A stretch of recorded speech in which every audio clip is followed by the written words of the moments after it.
So this perfect storm that's happening is for us all to wake up and realize the BS that we're seeing in our government and in the world, and for us to no longer allow it any longer. And there's this war against consciousness, and there's a war against masculinity right now, that are very silent wars. And as far as cannabis goes, cannabis raises our vibration, our understanding, our awareness. It expands our mind to a certain point, which I'll get into in a minute. And so there's a war. They're like, we don't want you to have that. We want you to be manipulatable.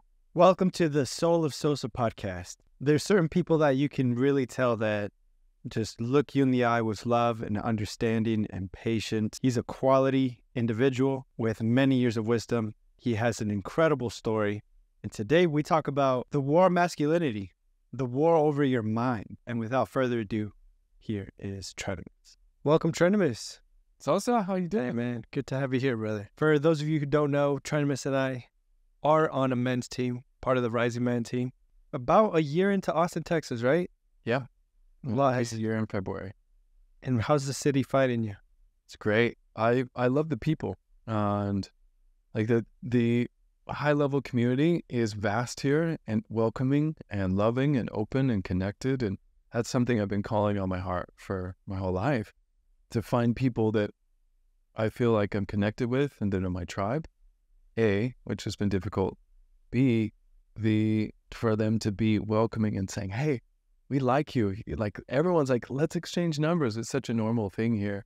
So I really dig that. And I miss the mountains. You know, I'm from Idaho and Utah and California. And so we got a lot of beauty in mountains.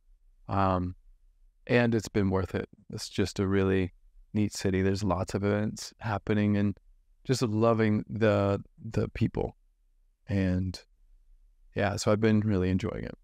I love the people. I found the same thing when I moved here. During COVID, you saw a lot on the news about these blue states and red states and put your mask on, don't put your mask on, whatever your views are. We might get into that later, but a lot of the great thought leaders that I follow, like Joe Rogan, Aubrey Marcus was already living here, you know, Chris Willings, or I don't know how to say his last name, but there's just so many people that moved to Austin, Texas. And now for me, this is like the spiritual capital, the business capital. Yeah. You got Elon Musk here. It's just the hot spot, the city where your dreams are coming true and you make cool friends. And I think that's really important because part of my journey is, like most, is broken, fatherless, really tough things, which led me to be such a lone wolf. And I'm naturally introverted, so double whammy there. And I knew I didn't want to do this life alone, so I went out and to find some community and to find some like-minded people.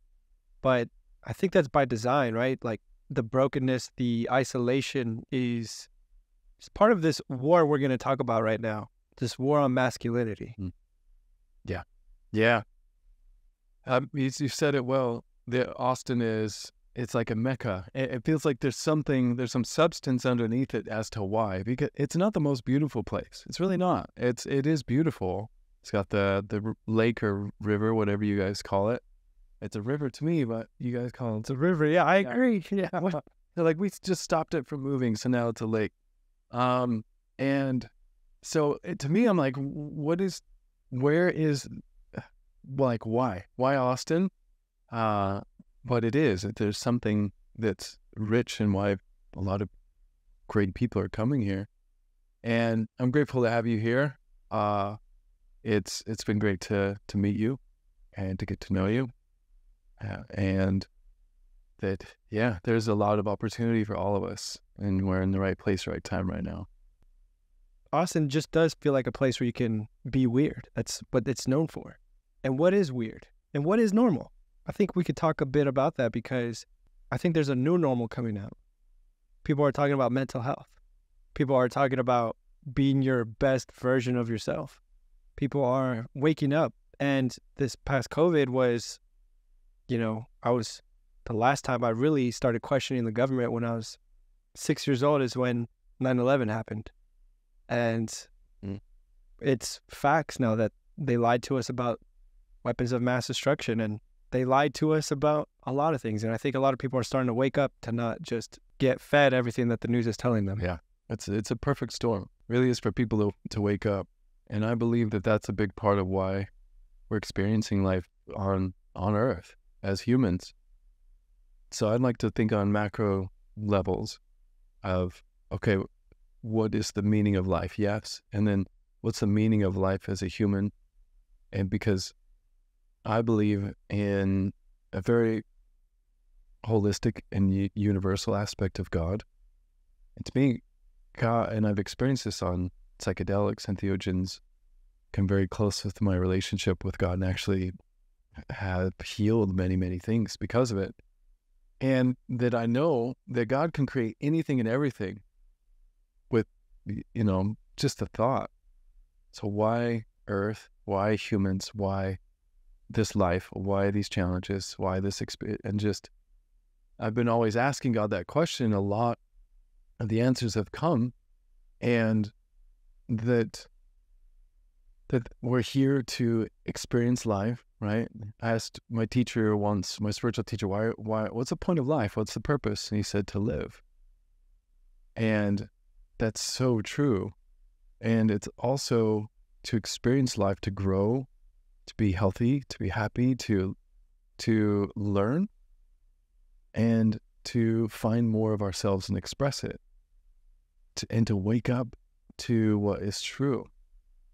And so everything to me is going to orchestrate that once we allow it. Like in my life, I've had a significant amount of challenges. And when I was in it, I said, why, God, am I experiencing this? Like, why? What did I do wrong? What did I do to cause this? And then I realized, looking back, I'm like, no, God was just having me wake up. God was having me go through these challenging experiences in order for me to know more of myself, in order to know more of Him or it. I believe Jesus is a homie of mine. I love Jesus. He really understood this to a deep level, and He's a great ascended master to understand this. And I believe that everything is a part of God, and God is love. So this perfect storm that's happening is for us all to wake up and realize the BS that we're seeing in our government and in the world, and for us to no longer allow it any longer. And there's this war against consciousness, and there's a war against masculinity right now, that are very silent wars. And as far as cannabis goes, cannabis raises our vibration, our understanding, our awareness. It expands our mind to a certain point, which I'll get into in a minute. And so there's a war. They're like, we don't want you to have that. We want you to be manipulatable, right? We want to be able to manipulate you and do what we want. And if you smoke this stuff, you're going to be less apt to let us control you. So we're not going to allow you to have that. So yeah, it's a plant. Yeah, it can grow in our backyard. But it's because, and people aren't killing each other over it. People probably kill people less that smoke weed. There's probably less fights and less crime and less, right? And I'm sure if they studied it, they'd find that clearly, which I bet they never have. They're just like, it's bad for you, which, is debatable. The thing to me is also to understand that it's a limited vibration. It's a mid vibration. And so you can expand, if you're in a low place, it's going to expand you, help you to feel better, and numb you out, maybe help you be more creative, but there's a cost for it. And that cost is, if someone keeps smoking it, they're going to stay in a limited bandwidth of consciousness, of awareness, of feeling, of emotion, of life, of everything. And it's almost like breaking through that. When we smoke it, it'll just bring us back down into that medium place over and over again. So if someone's in a low state, it's going to bring them up. If they're in a high state, it's going to bring them down. It's what I've experienced and studied, and I've grown it and sold it and all the things, legally, illegally. I love that. And it's a big topic for a lot of the guys out there who are abusing weed. They know who they are. And I believe every guy that has addictive tendencies it's just another thing to indicate, are you in control or is the substance in control? And with any substance, sugar, any kind of dopamine from our phones, pornography, fast food, whatever your vice is, you have to periodically, more often than not, ask yourself, are you in control or is the substance in control? And there's simple ways to bounce back. Like, do you listen to yourself when you need to take breaks or want to take breaks? Do you have a healthy relationship with yourself? Do you trust yourself? Do you believe that you say you're going to not smoke these days and then allow yourself some reward sometimes? Yeah. I think that it was, I was totally conservative, like super straight arrow. I was in a network marketing company, and I would judge and look down upon people who would do drugs and smoke weed, and to become a pothead for a little period of time, it was a complete 180. And the relationship that I had was, I was very addicted to just productivity, business, and getting ahead, that I'd never learned how to do the yang side and rest and relax and rejuvenate. And life has all these things to teach us what we need to learn. And the question you want to ask yourself is, what do I need to learn right now to get to my next level? Because like you're saying, the point of life is to live it. And I love that. And it's not about finding yourself. It's more about creating yourself and learning the laws of abundance and creation, because it's almost like an RPG video game. You can level up in any area. It doesn't matter what it is. But you apply time and effort and attention, you're going to get better. Mm-hmm. The problems I see is we have such like if you're up and coming, we overestimate what we can do in a month, a couple weeks, or a year, but we grossly underestimate what we can do in 5 to 10 years. Right. And what that really means is it takes such a macro, like a bigger vision. You have to really zoom out, and you can have it all, but just not all at once. Nor would you ever want it all at once. If you get good at being still, meditating, and listening, what do I need right now? Because we operate off of rhythm and seasons. I was in a season of introvertedness these last few months, and now I'm feeling like I'm getting back into the season of being in connection and community. And both are great. Solitude's great just as much as connecting. It's really about finding balance in all areas. Yeah. And your flow and your sweet spot. Yep, 100%. Where are you in balance, out of balance? Like, what do you think about that in general? Yeah, I started to look at it as rhythm. It's like a song, right? And even universe means one song. Uni, one, first, song. Nice. So our life is also a note within that, within the universe. So it's like a song within a song within a song. So I look at rhythm. And where it's like you were overly masculine before and probably burnt out and not happy. And then you started smoking weed and went more yin. So you're feeling more feminine and relaxation. And so for me, I feel pretty balanced right now. For the first time in my life, having multiple solid communities, having a church I really like, Red Rocks, plug on Red Rocks, Austin.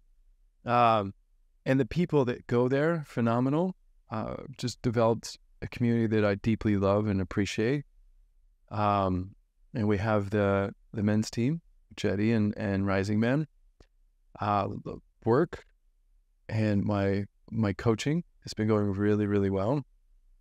Decided to help men with anxiety, which we'll talk about more here in a little bit.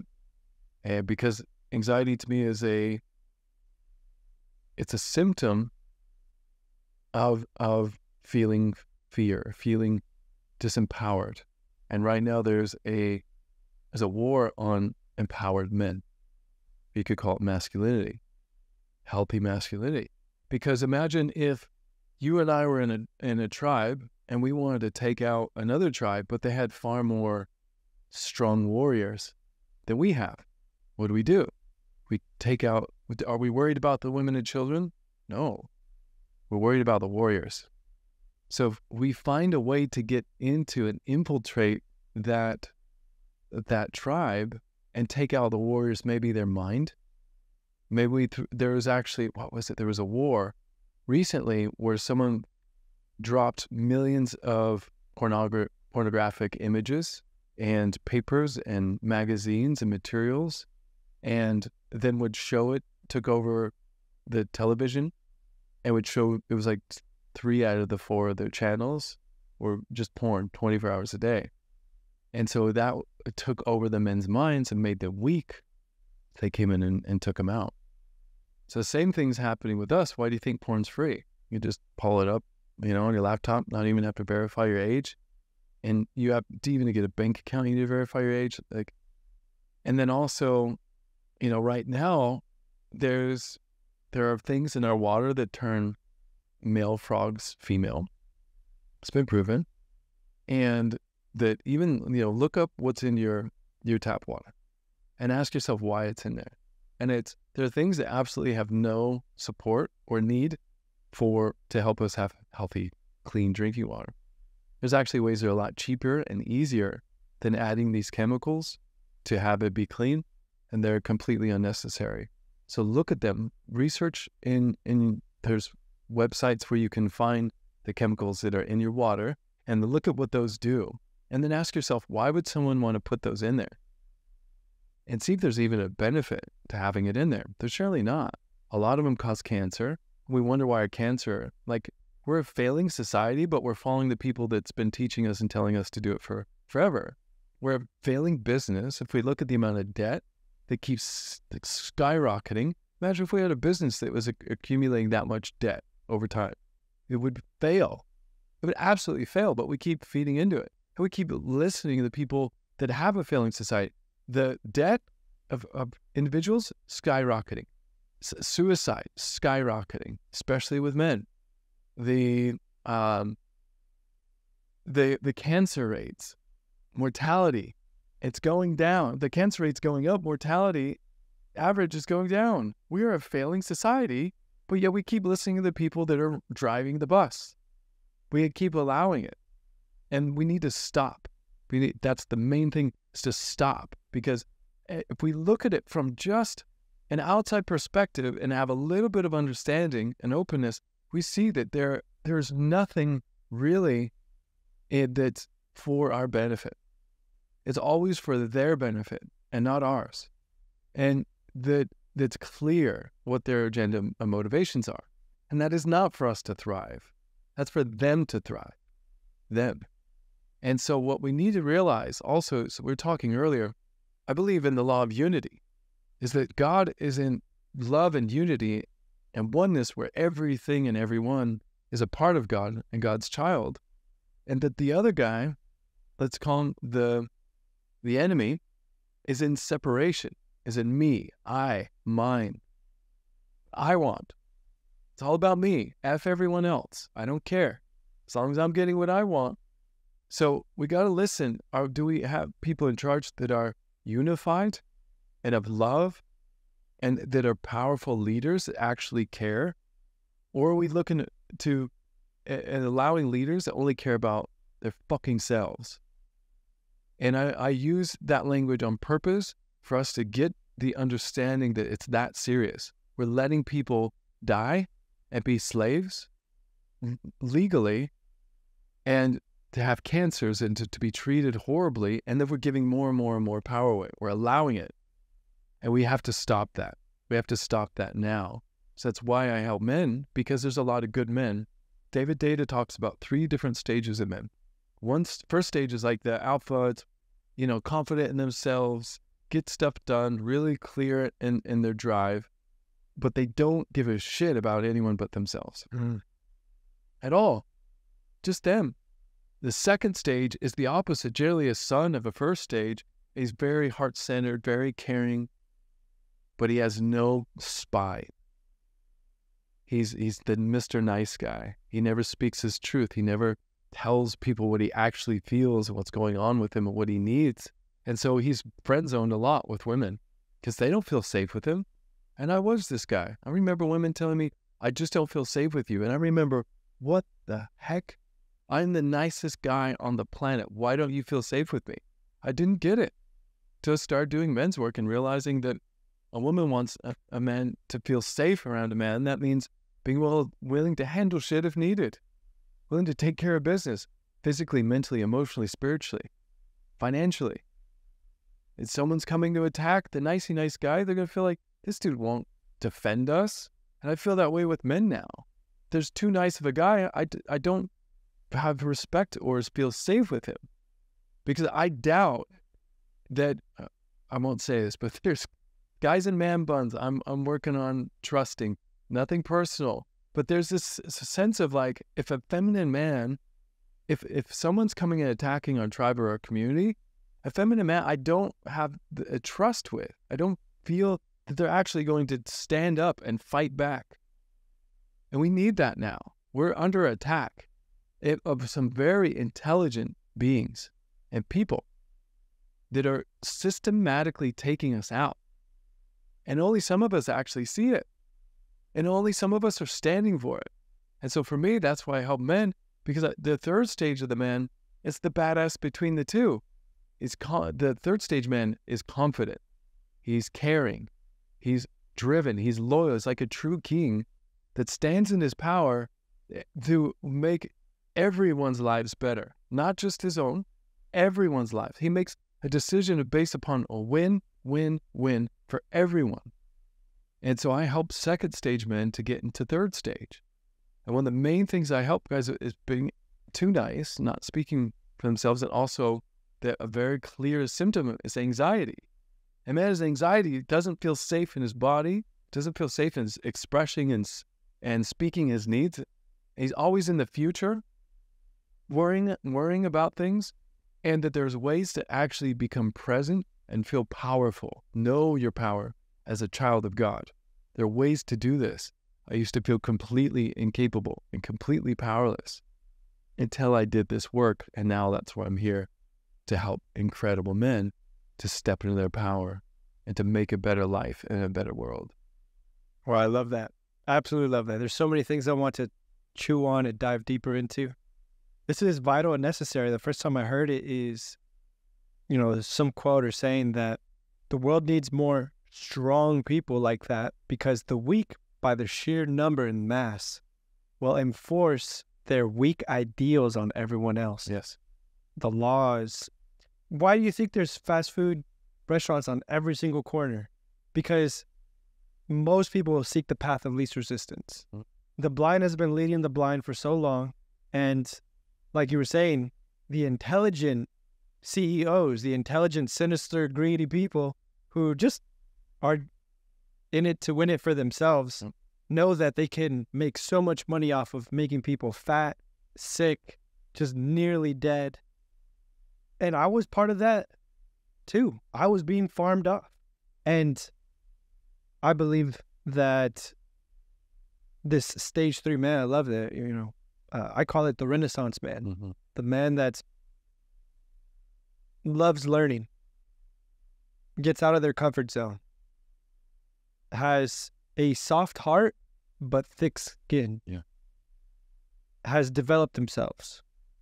I remember I called, I was looking at, there's this local transformational group called Ascension Leadership, and they do awesome workshops where you just dive in and, you do like eye gazing exercises and all these cool things to break people open. And I wanted to know who had started it, and I was kind of like researching and made some calls, and I called one of the head guys. And I was just asking like, hey, where does this stuff come from? And he was a busy, purpose-driven man, and he was sort of annoyed at my questions. And I liked that kind of energy, because a really incredible, badass, purpose-driven person has no time to waste. And if you haven't taken the time to learn some basics, it means you're just being lazy. Yeah. And I like that, because I like to be challenged. I don't want to be lazy. I want to learn these things. I want to have the vocabulary. I want to be in the same playing field. Yes. And it takes a proactive person to wake themselves up.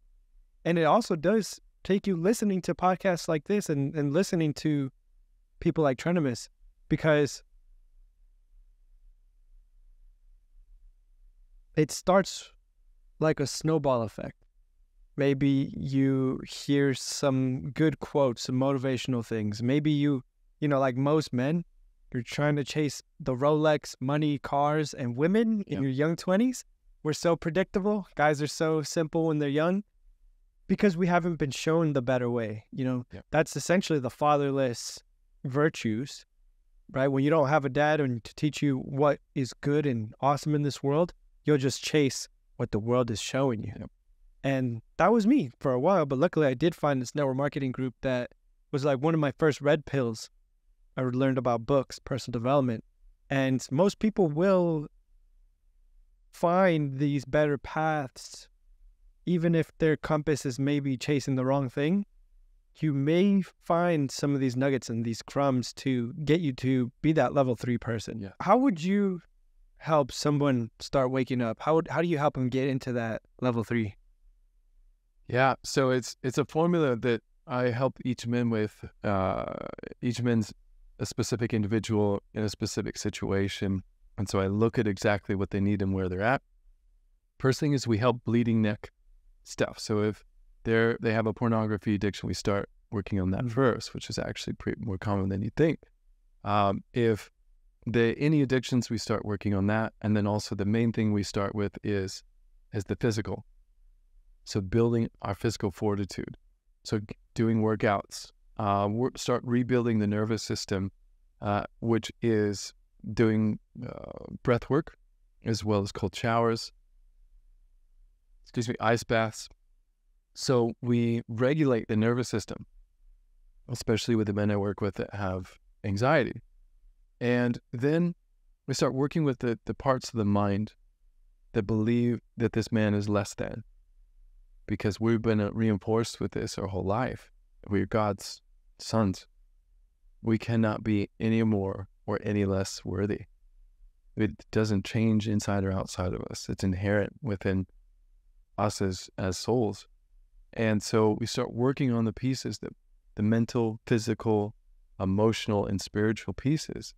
We start tuning some down, like the addictions, start tuning things up, and then watching the things change. Also just pouring into a man, because a man to man, having a man pour into us and believe in us, support us, listen to us, hold us accountable, help us to tune things in our lives, both inside and out, is a game changer by itself. We were meant to have that, and we have it. We were meant to have it in tribe. We had all the men get together all the time and support each other and learn warrior stuff. And you're like, hey, my partner's going a little crazy. What do I do? Right? Or I'm feeling this way. What have you guys found that works? And that's why we sit around a fire and talk and have our team. And so I get to be that mentor for that man. And I only take men on that I fully believe in, that I fully see as completely capable and also doing the work.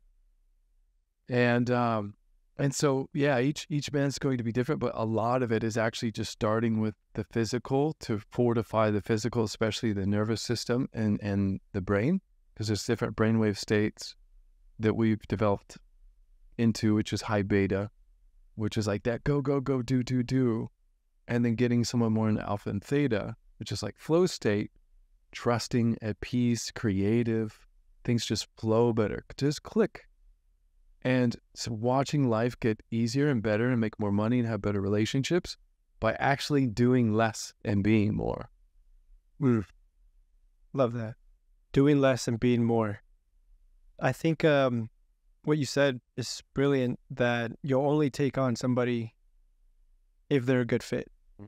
And a lot of people that I know are not. The majority of men are not even at a focus and attention level sufficient enough to learn anything. I think I saw somebody was just watching some educational video. I'm like, hey, what are you doing? He goes, I realized that I need to actually start learning stuff. I don't know who was giving him advice or anything, but I didn't see how, there's a lot of people who just don't learn anything. And if you know how to read and don't know how to read, no better off than the person who doesn't know how to read. Yeah.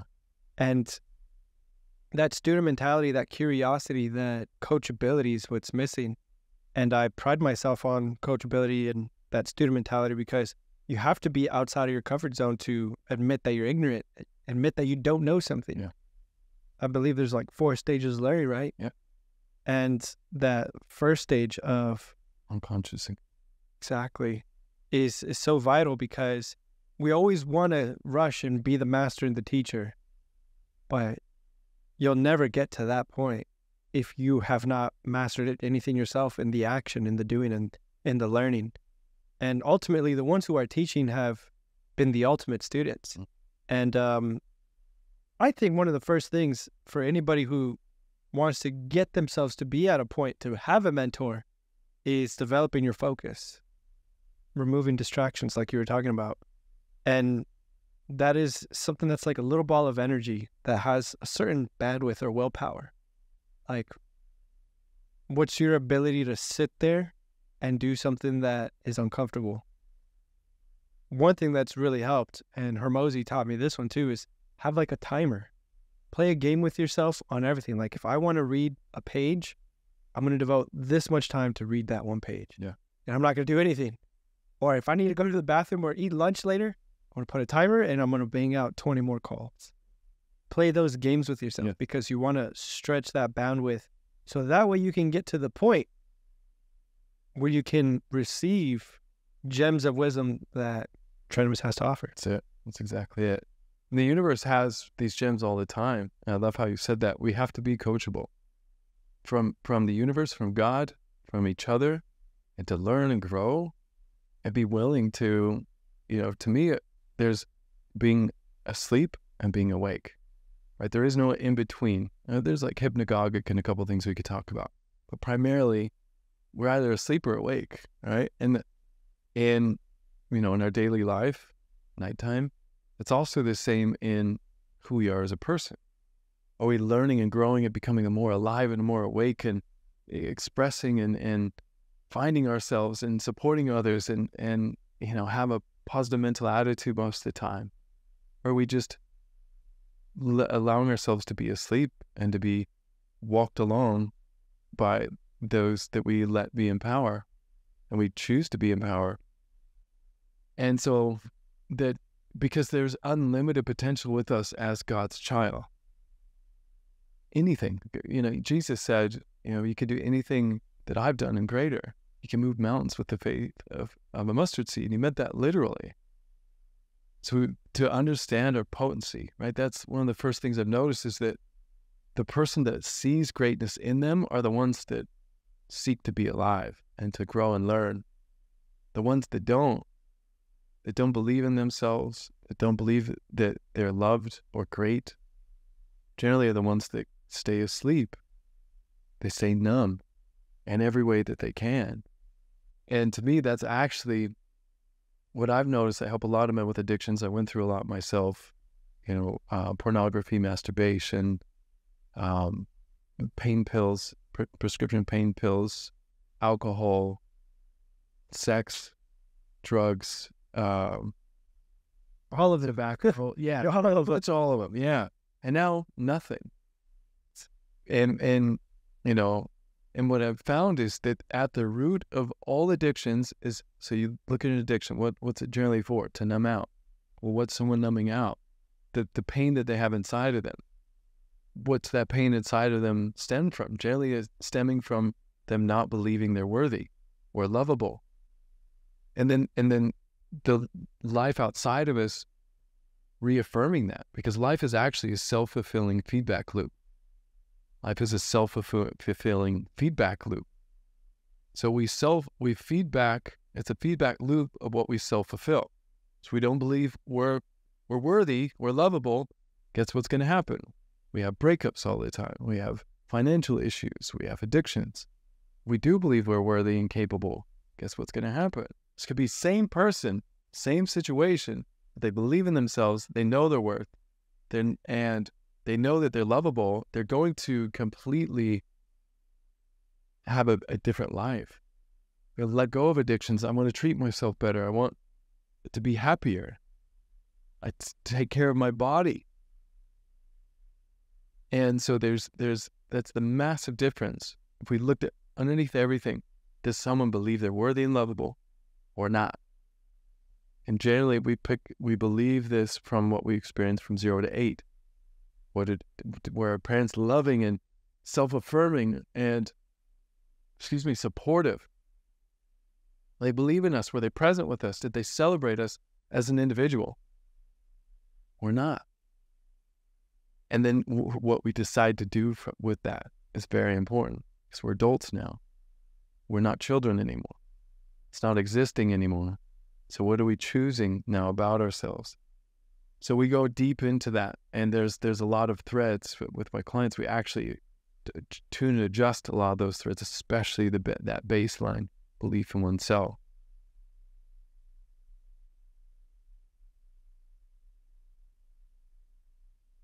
That process of becoming worthy, I had a realization. I want to hear that. One thing that's really important is to understand you are worthy.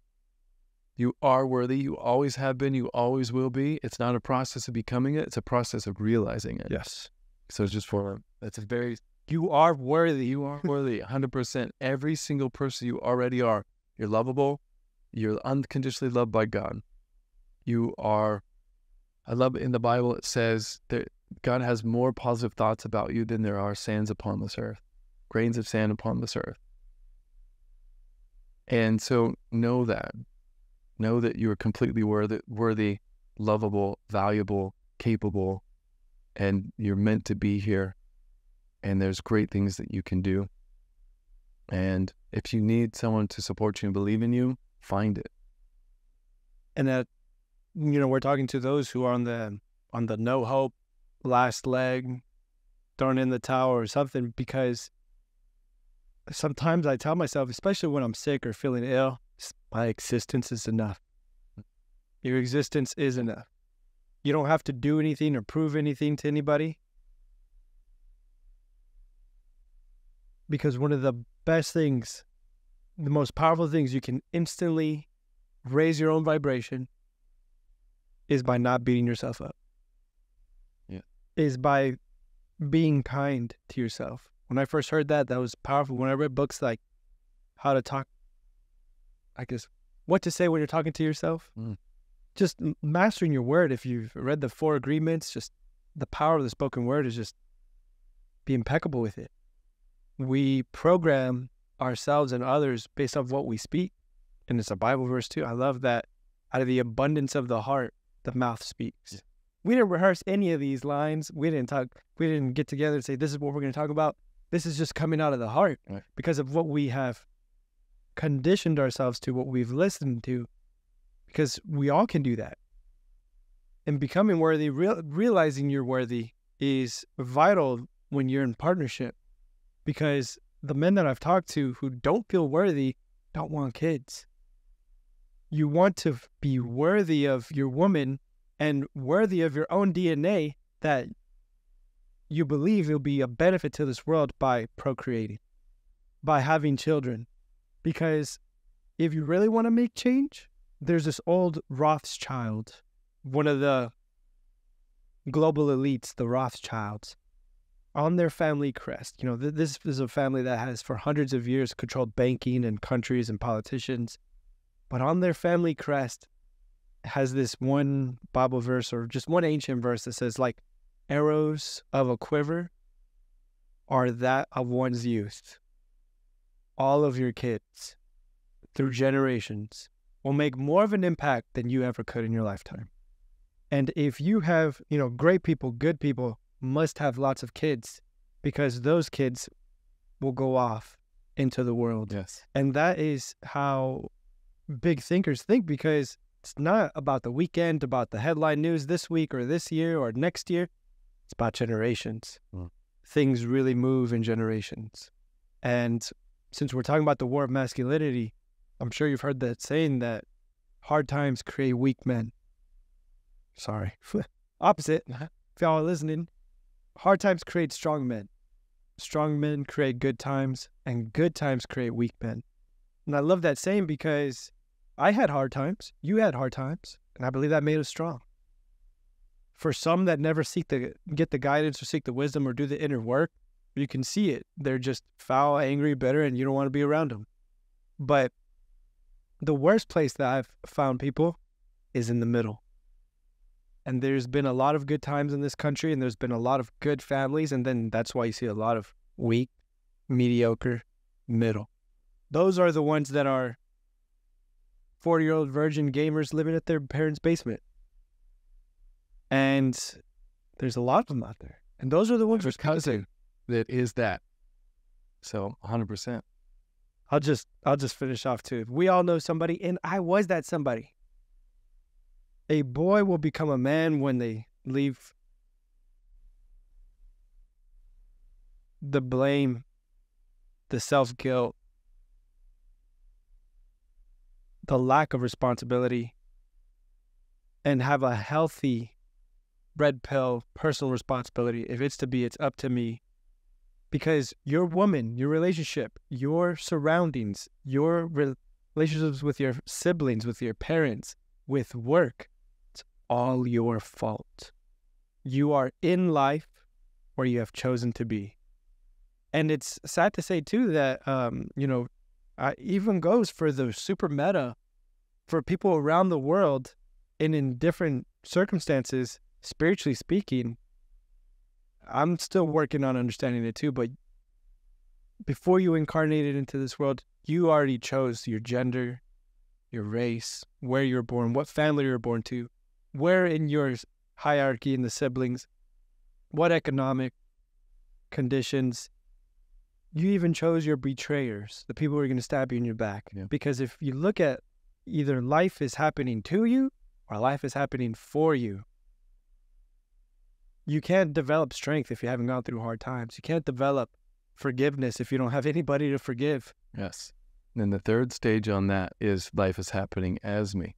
I see. Because we are all one thing. We are all a part of God. Science has been proving this with the unified field. We call it the divine unified field. Einstein called it spooky action at a distance. You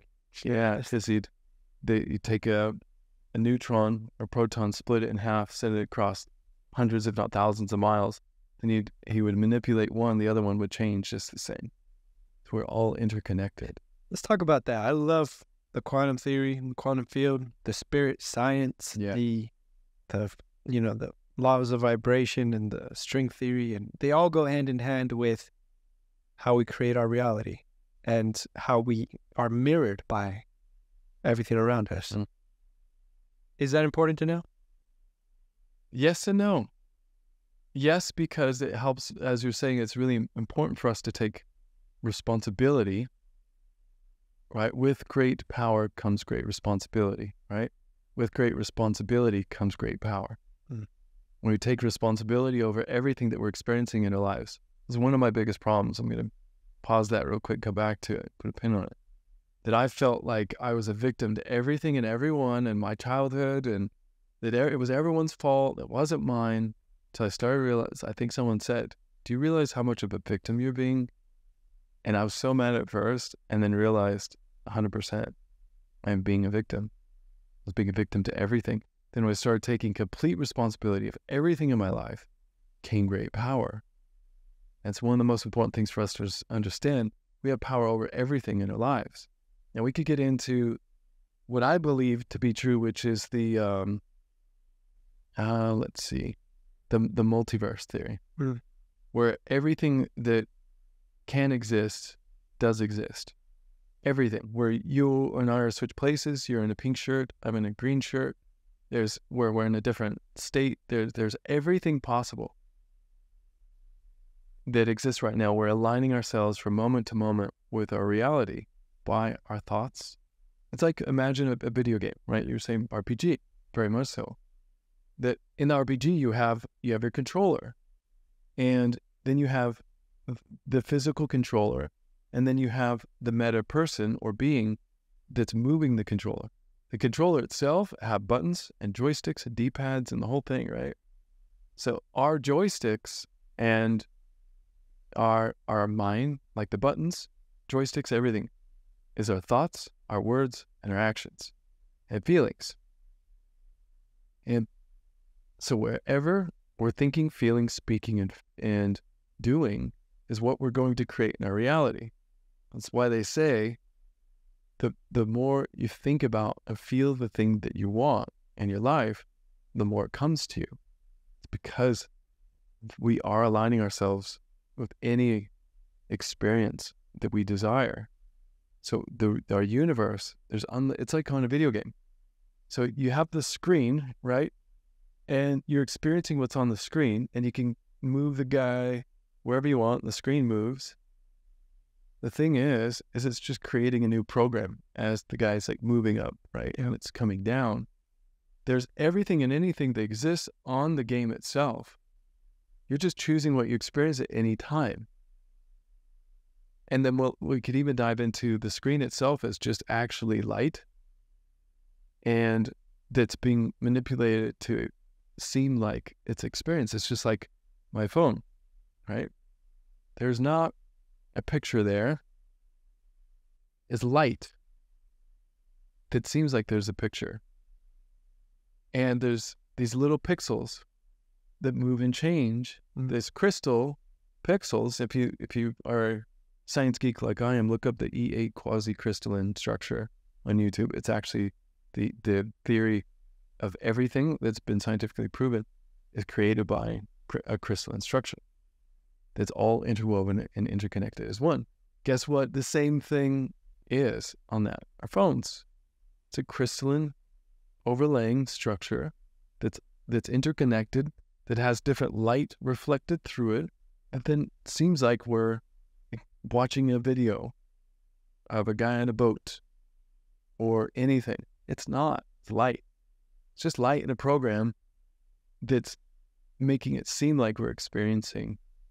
It's the same with life. We're just made of essentially crystals and light, and then underneath that is God's love, God's mind. So we could dive way into that because I love that. Love that. That's great. Know that through all that, you can make it as simple as think about the things that you want to have in your life. Feel the things that you want to have in your life as if they're already there. Don't lead your mind more than you listen. I'll say that again. Lead your mind more than you listen. Lead your mind to the places of what you want to experience in your life. If it's thinking of a thing that's negative, lead it away from that. You can lead your mind. And I always do this. To prove your mind lies to you, think that right now in your mind, the words, I am a pink elephant.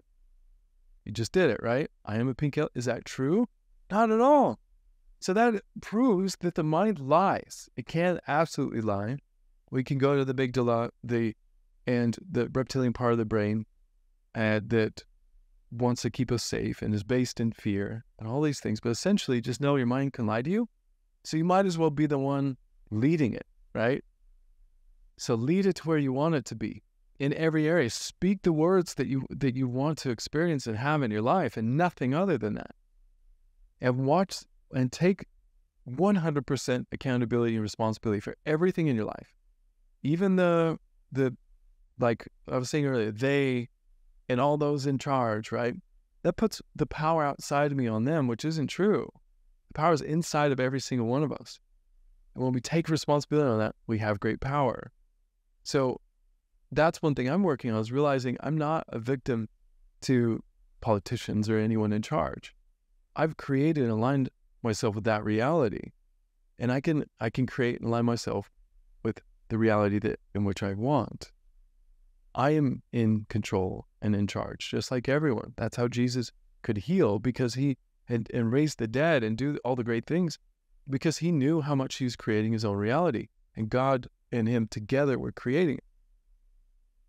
And that God and him were one, just like us. And Jesus, to me, was a great example. It's possible when we realize that, when we we realize that in our lives. That's beautiful. Lots to digest and chew on that. And the first time I heard about these concepts, and it really has helped me, and I still use it to this day, was a foundation of simply that barring for what you said, I really love how you're talking about how everything's light. And every atom, if you go to the smallest, right, you go beyond quartz, is just the vibration of a string for whatever that might mean to you. Is that nothing actually exists. It's vibrating at a different frequency. It's a wild thing to think about. And ultimately, what we need to remember from that is even our thoughts are vibration. Have you ever noticed too, like someone who's a bad vibe or a good vibe, and we're intuitive, we can feel that that's our way of using this tool, this mind. It's a transmitter and a receiver of vibration. Yes. So when I heard that, okay, he's building and he's teaching me about the law of attraction, and I'm learning that, okay, we're transmitter, receiver, and your thoughts are things, right? The secret is something that a lot of people used to really regard as things that woke them up.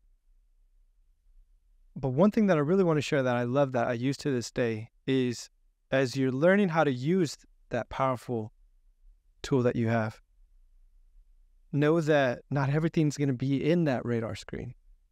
That there is things and circumstances and people that are just not in your awareness, but that are coming to you if you align yourself and you really are attracted to it and you do the work. But the thing about what I've been able to find and what flow states happen, and when you align your attention and you have that single-minded vision and purpose, is it will come to you almost effortlessly. And that's the state I'm at too. I'm blessed to be able to be in an effortless flow at work, and every single month I get to just put that on autopilot because I've been able to figure out how to just have the business come to me. Yes. Yeah. And it's awesome and it's true. And this guy, and his name's Kevin Trudeau, by the way, and the training was your wish is your command. Yep. Yeah, then you already know it's one of these awesome hidden gem teachings that really expanded my mind. And Watch it, listen to it. It's incredible. 10 hours. It is. It takes a couple of the CDs or albums or hours to really get rich and going, but it gets better and better and better and better. Does, because he takes his time and he goes detailed in it. He does cover a lot of these brilliant things. And I love what he would say sometimes is like, if you got in a car crash or a car accident, your tire pops, just say, and of course it's not normal and way easier said than done, but like, wow, I wonder what's going to come from this. Yeah. I wonder who I'm going to meet. Yeah. But what good is going to come? What good is going to come? Because there really is no such thing as good or bad. It just is. And it's the meaning that we give to it. And if you zoom out enough, like the other day, I was getting ready to leave work, and this guy says, can you show me unlock this car? I was trying to go to our men's team meeting, and I was just like really annoyed on the inside, but I just gave him my best. And I'm like, maybe he's like this movie Final Destination. Maybe he's saving me from a car crash later. Maybe he's saving me from my own death. So maybe I need to delay my leave for 5 minutes or whatever you tell yourself. But the number one thing when it comes to what you want to look for and focus on to raising your vibration and increasing your law of attraction is, how good do you feel right now? Yes. I love that training from KT. How good do you feel? And if you feel good, how can I feel better? Which is why you want to drink spring water, eat organic foods, meditate, reduce your stress, have great sleep. This is why you want to have vitality and great physical health, because how can you accomplish what you want to accomplish, but you feel like you're just tired and dead and just, it's not the way to go. Oh. The goal is to feel, how can I feel better right now? Right. Yeah, 100%. It's like, when our phones are low on energy, it runs slower. Our computers, everything. So it's the same with us. The more energy we have, the more electromagnetic capacity we have, we can create. And our emotions are that which is the barometer of how much we have to create with. So the happier we are, the more we're going to attract the things all we want. I love that you know Kevin Trudeau and global information. It's not many people do, huh? No. And you got out of prison. Yeah. I think they said he made more money while he was in prison than when he was out too. Yeah, like it is. If you looked up his Your Wish is Your Command training, like people keep pirating and like re-uploading. Like there's every few months you're gonna see someone new who re-uploaded the whole thing, and it would have a few thousand views, which is funny how success works. Taylor Swift might get 1 billion views, but this life-changing gems only get a few thousand. The world's not ready for it yet, but we're becoming more and more ready. So, what do you feel that we could talk about next? I wanted to start kind of bring things to a close, and I know we shared on how you coach somebody, but you have some things in the works, some projects that you're talking about. What are you doing right now? Yes. So I just developed what's called the Anxious to Victorious Blueprint.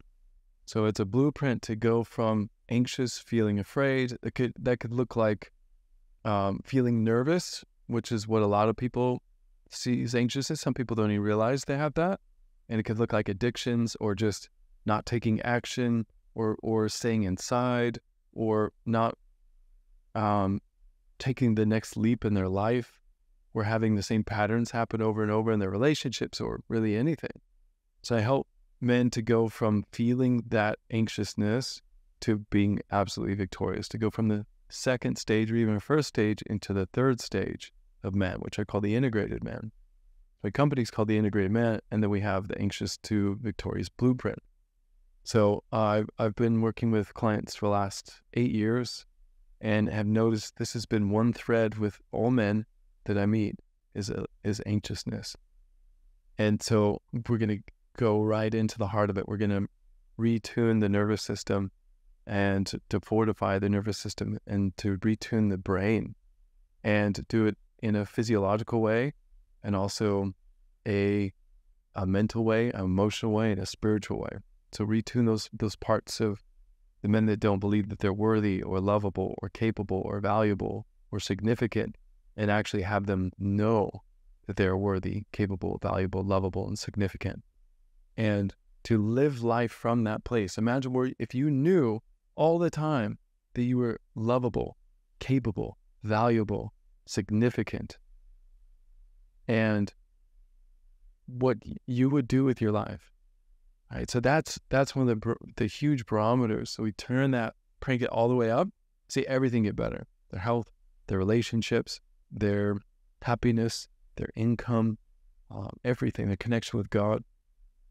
And so building that out, I have 3 spots open for a one-on-one client.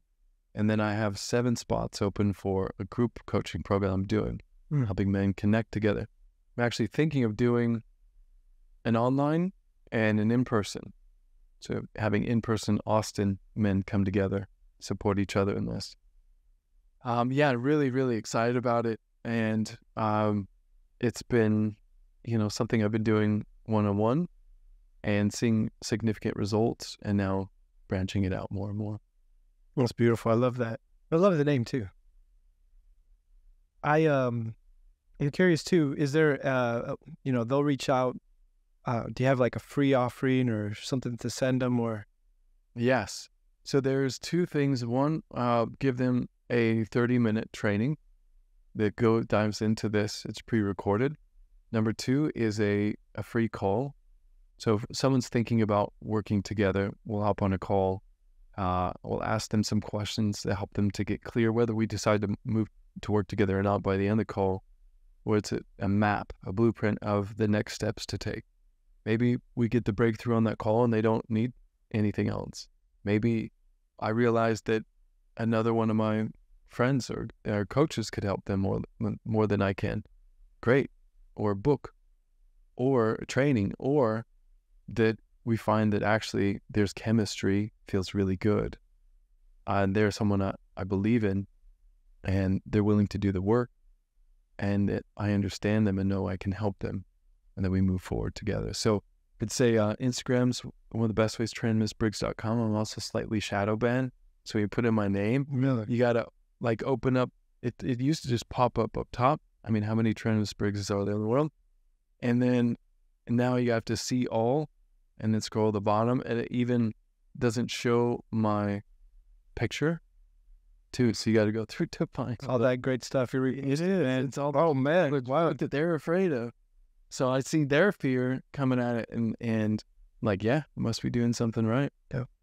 Last question, and take it wherever you want to go. But What's 2024 look like? Macro, micro? What do you see for next year? Good question. 2024, I feel, is going to be a big year in a lot of ways. And it really depends on how we decide to unify or be separate on a macro level as a community in the world, as, a country. Are we saying, oh, that person's wrong, I don't want this, and they're racist, and they're ... right? That's going to make us weak. You've heard of the 7 sons and the father story?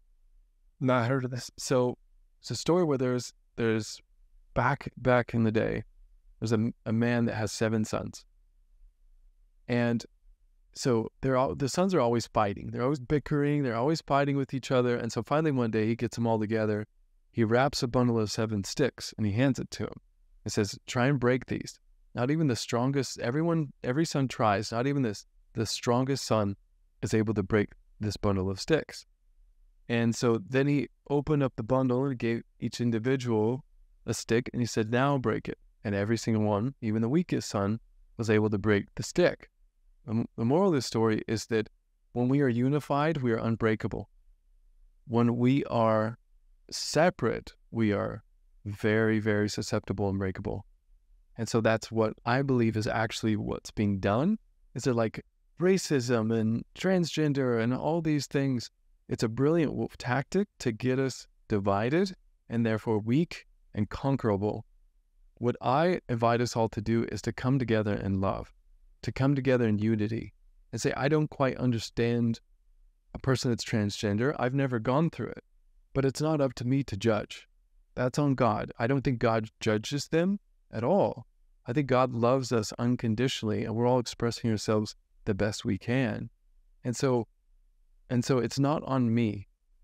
They're living their life and they are a child of God. And so it's not on me to say anything or to judge in any way. It's up to me to love them unconditionally, just like God does, and to support them and to help them in any way that I can. And hopefully they feel the same way to me, because yes, men have caused harm. Yes, white men have caused harm.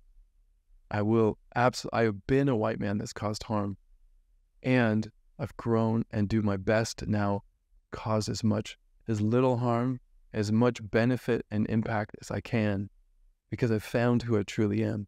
I've found love for myself and from God, and know that now of knowing I'm worthy, capable, valuable, lovable, significant, that is inherent. I don't need to try and fill that with anything outside of me anymore. So we're a vacuum when we feel we're empty, so we want to seek sex and women and money and all these things, because we got to fill ourselves, but we realize we are those things already. So once we know that, I am not afraid of someone else that has a different belief than I have. I know them as a child of God. I know they're unconditionally loved by God. And also we are part of the same family, the divine blooded family in every single one of us. So how can I serve them? How can I support them is my question. How can we bond together? Because we all want the same thing. So I'll end on this. We all want love. Every single one of us wants love. We all want safety. Every single one of us. We all want to feel significant and valuable. Every single one of us. And we all want to feel like we're a part of something. So if we realize those things, that we're all valuable, lovable, significant, capable, and that we all want the same things, that we're all loved unconditionally by God, those things can unify us. And that's how I live every day the best I can. To not be afraid of someone else just because they're different than me, but to be in curiosity, seek understanding, and how